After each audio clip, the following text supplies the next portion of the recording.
Property leaks का नया Pandora box खुल गया। दुबई में गैर मुल्कियों की तकरीबन 400 अरब डॉलर्स की जायदादों का इंकशाफ। पाकिस्तानियों की भी 11 अरब डॉलर यानी तकरीबन 30 खरब रुपए की जायदादें शामिल हैं। दुबई प्रॉपर्टी लीक्स में दुनिया की कई सियासी शख्सियात, हुकूमती एहलकारों और रिटायर्ड सरकारी अफसरों के नाम शामिल।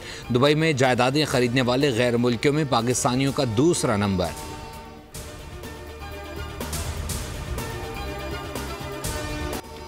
फैसल ब्राउडर ने दुबई लीक्स को पुरानी लीक्स का तसलसल करार दे दिया। लीक्स आती रहती हैं, दुबई में प्रॉपर्टी जायज़ है या नाजायज़, सब पर नाजायज़ का ठप्पा लगा दिया। फहरिस्त में ऐसे लोगों के नाम भी शामिल हैं जो ईमानदार हैं। आज एक इदारे के खिलाफ पेंडोरा बॉक्स खोला गया। उम्मीद है शवाहिद भी रखे जाएंगे। दुबई हमारा दोस्त मुल्क है, वहाँ से सरमायाकारी मुतवक्के है। पाकिस्तान में आलमी सरमायाकारी मुतवक्के है, ऐसे में लीक्स आ जाती हैं। यही लीक्स के किरदार थे, उनका माजी न भूलें।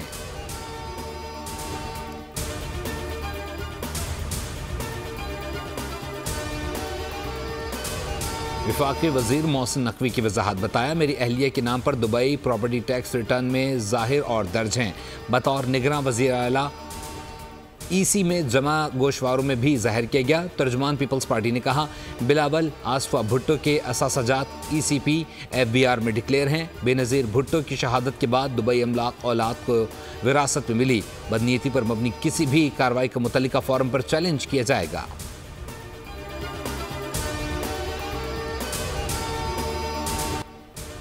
पाकिस्तान ने आयरलैंड के खिलाफ T20 मैचेस की सीरीज जीत ली। सीरीज के फैसला कुन मैच में मेज़बान टीम को 6 विकेटों से शिकस्त देकर ग्रीन शर्ट्स ने सीरीज 2-1 से अपने नाम कर ली।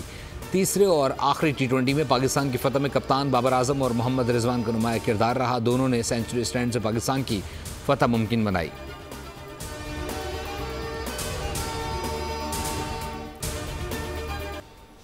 अदले में मुदाखलत का एक और बड़ा केस। इस्लामाबाद हाई कोर्ट के जस्टिस बाबर सत्तार का चीफ जस्टिस आमिर फारूक को ख़त बताया। सिक्योरिटी इस्टेब्लिशमेंट के टॉप ऑफिशियल की तरफ से ऑडियो लीक्स केस में उन्हें पीछे हटने के लिए धमकियां दी गई। मुझे पैगाम दिया गया, सर्विलेंस के तरीक़ेकार की स्क्रूटनी करने से पीछे हट जाओ। PTA कार्रवाई का फोकस भी अदालती कार्रवाई को मुतासर करने का धमकियां में ज़रबा मालूम होता है। जस्टिस बाबर सत्तार ने ख़त में कहा, ऑडियो लीक्स केस में ISI, IB, FIA, PTA, PEMRA और वजारतों को नोटिस किए गए।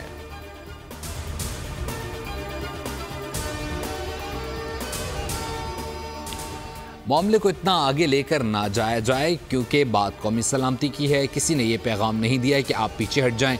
अलबत्ता सिर्फ इन कैमरा ब्रीफिंग का कहा गया था, जिसकी दरख्वास्त कौमी सलामती की वजह से की गई और इस पर कोई समझौता नहीं किया जाएगा। वफाकी वज़ीर ने इस्लामाबाद हाई कोर्ट के जज जस्टिस बाबर सत्तार के अदालती अमूर में मुदाखलत और दबाव के इल्ज़ामात को मुस्तरद कर दिया। अटॉर्नी जनरल मंसूर उस्मान बोले, ख़त का मतन सोशल मीडिया पर आया, कहा तासुर दिया जा रहा है, अदलिया और एग्जीक्यूटिव के दरमियान ताल्लुकात ठीक नहीं। कॉल किसी ने नहीं की बल्कि इन कैमरा समात का मुतालबा किया।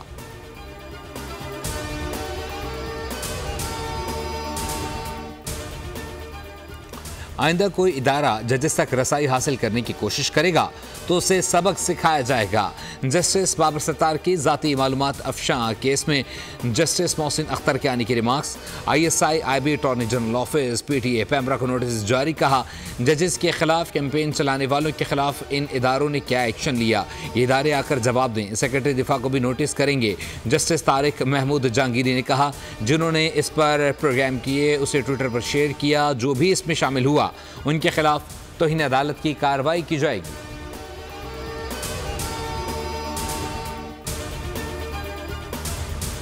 सिक्योरिटी फोर्सेस का योब बलूचिस्तान में दहशतगर्दों की मौजूदगी की इत्तला पर इंटेलिजेंस बेस्ड ऑपरेशन, शदीद फायरिंग के तबादले में 3 दहशतगर्द हलाक, असलहा, गोला बारूद और धमाका खेज मवाद बरामद। ISPR के मुताबिक फायरिंग के तबादले में 33 साला मेजर बाबर खान न्याजी शहीद हो गए, जिनका ताल्लुक मियांवाली से था।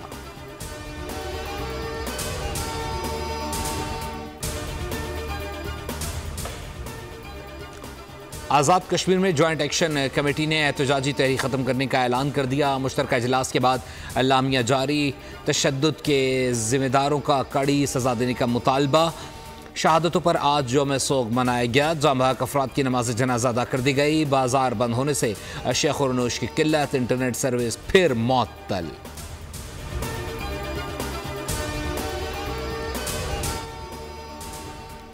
तवील मुशावरत के बाद आज़ाद कश्मीर से मुताल्लिक अहम फैसले किए, एहतजाजी तहरीक के मुतालबात सुने। वज़ीर आज़म शहबाज शरीफ के पार्टी काबीना इजलास से गुफ्तगू बताया। वफाकी हुकूमत ने आज़ाद कश्मीर के आवाम के लिए 23 अरब रुपए का ऐलान किया। अफसोस की बात यह है कि इस एहतजाज में जानी नुकसान हुआ। आज़ाद कश्मीर के आवाम से मिलने में खुद चंद रोज़ में जाऊँगा। चंद अनासिर का इस एहतजाज के दौरान अमन व अमान को तबाह करना मकसद था।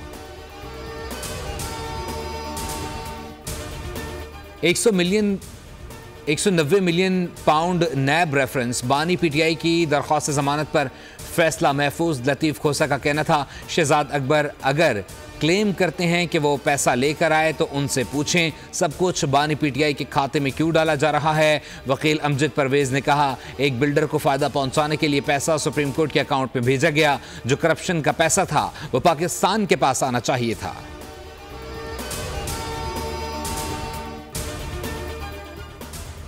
नैब तरमीम केस में सुप्रीम कोर्ट का अहम फैसला। बानी पीटीआई की वीडियो लिंक के जरिए दलाल देने की सदा मंजूर।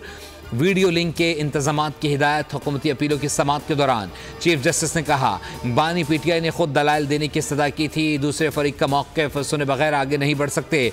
मखदूम अली खान बोले, जिन तरमीम को बानी पीटीआई ने चैलेंज किया वो अपनी हुकूमत में ऑर्डिनेंस के जरिए करते रहे। जस्टिस जमाल बंदुखी ने जवाब दिया, मुमकिन है बानी पीटीआई को एहसास हो गया हो कि उनके दौर के ऑर्डिनेंस गलत थे। दौरान समात नैब ने भी तरमीम कलदम करार देने के खिलाफ वफाकी हुकूमत की अपीलों की हिमायत कर दी।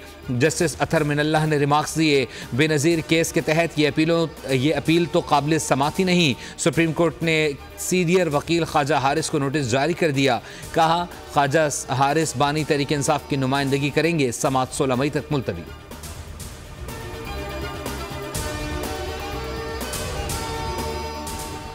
इलेक्शन कमीशन और सुप्रीम कोर्ट के फैसलों के मुताबिक इंट्रा पार्टी इलेक्शन कराए। इलेक्शन कमीशन के पास सर्टिफिकेट और निशानात रोकने के कोई माकूल वजह नहीं। इंट्रा पार्टी इंतखाबात में पीटीआई का इलेक्शन कमीशन के एतराज़ात पर जवाब तैयार कर लिया। ज़राए के मुताबिक जवाब में लिखा, इलेक्शन कमीशन के एतराज़ात बिला जवाज़ हैं। पीटीआई ने 3 बार इंट्रा पार्टी इलेक्शन कराए।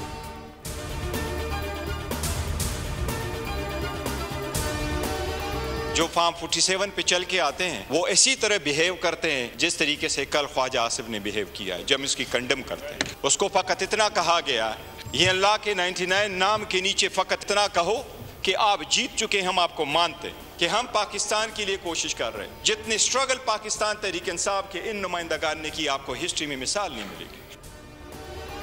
ऐसा हाइब्रिड सिस्टम बनाया गया जिसमें हुकूमत है ना अपोजिशन। अवाम इस जाली हुकूमत को नहीं मानते। चेयरमैन पीटीआई बैरिस्टर गौहर का कौमी असम्बली में इजहार ख्याल, कहा, आपने सैकड़ों केसेस बनाए, इंतखाबी निशान वापस लिया, लेकिन अवाम ने निशानात को याद रखा। बानी पीटीआई कह रहे हैं, मुझसे जितनी भी ज्यादतियाँ हुई मगर माफ़ करने को तैयार हूँ। उमर अयूब कहते हैं, ख्वाजा आसिफ ने गुज़श्ता रोज़ गैर पार्लिमानी अल्फाज इस्तेमाल किए। ख्वाजा आसिफ रेहाना डार से शिकस्त खाने के बाद बौखलाए हुए हैं। असद कैसर ने कहा, 80 साल के बुजुर्ग को बात करने का ढंग आना चाहिए। फवाद चौधरी बोले, तलखियाँ हुकूमत को कम करनी है, अपोजिशन को नहीं।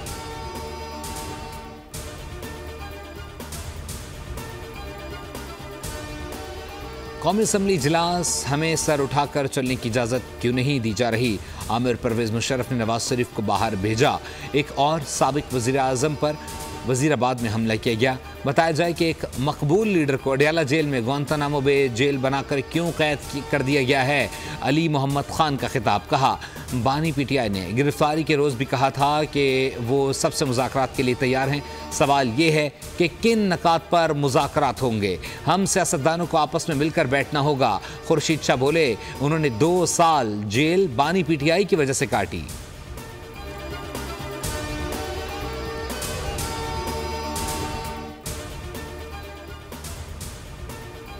भारतीय वज़ीर आज़म वज़रा के गैर जिम्मेदाराना बयानात ये अक्सर मुस्तरद करते हैं। इंतखाबी मुहिम के दौरान भारतीय रहनुमाओं की तरफ से पाकिस्तान मुखालिफ बयानबाजी में ख़तरनाक हद तक इजाफा हुआ है। तर्जुमान दफ्तर ख़ारजा ने कहा, ये बयानात पाकिस्तान के साथ गैर ज़रूरी भारतीय जुनून की अक्कासी करते हैं और इंतखाबी फ़वाद के लिए हाइपर नेशनलिज्म का फ़ायदा उठाने के इरादों का इजहार है।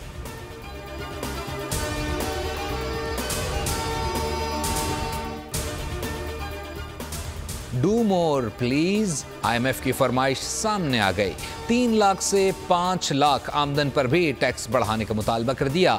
मुज़ाकरात की अंदरूनी कहानी सामने आ गई। गाड़ियों और प्रॉपर्टी सेक्टर पर टैक्स लगाने की तजवीज़। रिहायशी प्रॉपर्टी की फरोख्त पर कैपिटल गेन पर टैक्स छूट भी ख़त्म करने और गाड़ियों की दरामद पर टैक्स बढ़ाने का भी मुतालबा।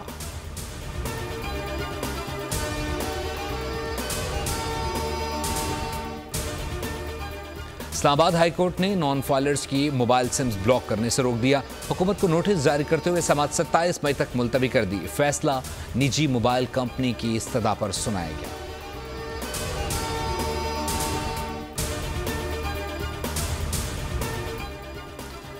नायब वज़ीर आज़म इसहाक डार की कम्युनिस्ट पार्टी के वज़ीर से मुलाकात। पाकिस्तान की सियासी जमातों चीन की कम्युनिस्ट पार्टीज में दरीना ताउन पर गौर। इसहाक डार ने चीन के बुनियादी मसाइल पर पाकिस्तान की मजबूत हिमायत का अदा किया।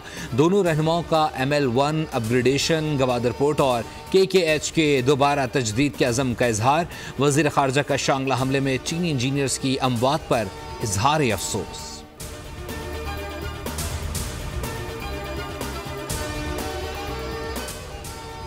सदर मुमलिकत आसिफ अली जरदारी का रावलपिंडी में ग्रीन पाकिस्तान इनिशिएटिव के हेडक्वार्टर्स का दौरा।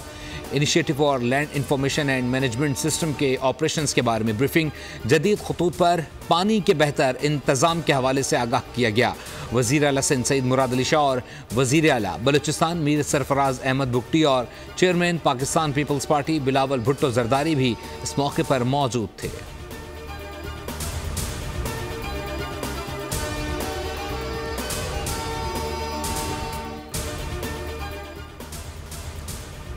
कंदकोट पुलिस की कामयाब कार्रवाई। दौरान ऑपरेशन एक मगवी बाजियाब करवाने का दावा। बताया मगवी अल्लाह डिनो को डाकों ने 15 रोज़ कबल थाना शब्बीराबाद के हदूद से अगवा किया था। उधर डकैत गिरोह ने कंदकोट में एक और बुजुर्ग शहरी को अगवा कर लिया। ज़िले भर से अगवा होने वालों की तादाद 30 से तजावुज़ कर गई। कंदकोट और तंगवानी के 24 से ज़ायद मगवी भी शामिल।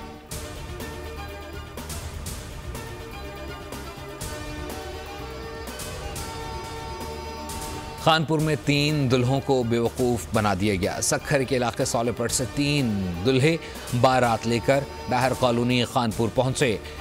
दुल्हन के घर ताले। तीनों दुल्हने गायब। मुतासरीन ने बताया असलम नामी शख्स ने रिश्ता कराने का झांसा देकर 5 लाख बटोर लिए।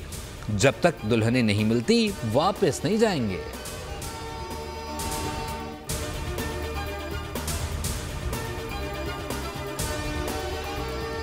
तेज गर्मी आ पहुंची। कराची में आइंदा 2 रोज पारा मजीद ऊपर जाने का इम्कान। अंदरून सिंध और जनूबी पंजाब में भी सूरज आग बरसाएगा।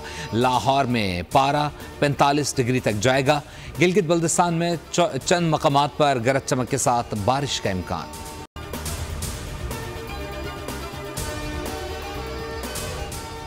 गज़ा में इजरायली बर्बरियत जारी। मजीद 82 अफराद शहीद, 234 जख्मी। इन झड़पों में 50 इजरायली फौजी भी जख्मी। सहूनी फौज ने UN की गाड़ी को भी निशाना बनाया। एक वर्कर हलाक, दूसरा शदीद जख्मी।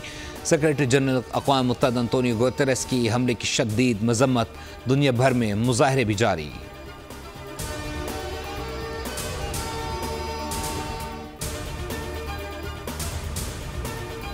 आपने बड़ा हम सबको एक न सिर्फ ये कि it was a proud moment for us, एक नेशनल जो ग्लोरी थी आपने उसको ज़िंदा किया है दोबारा।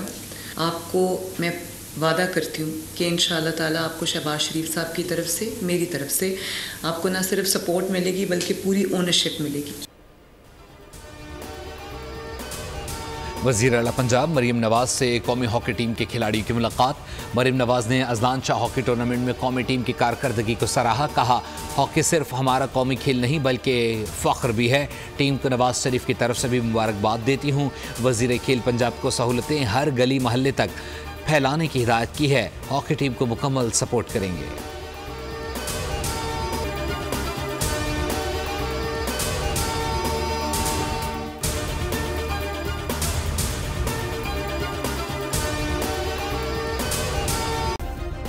सब्सक्राइब करें और बेल दबाएं ताकि कोई खबर रह न जाए।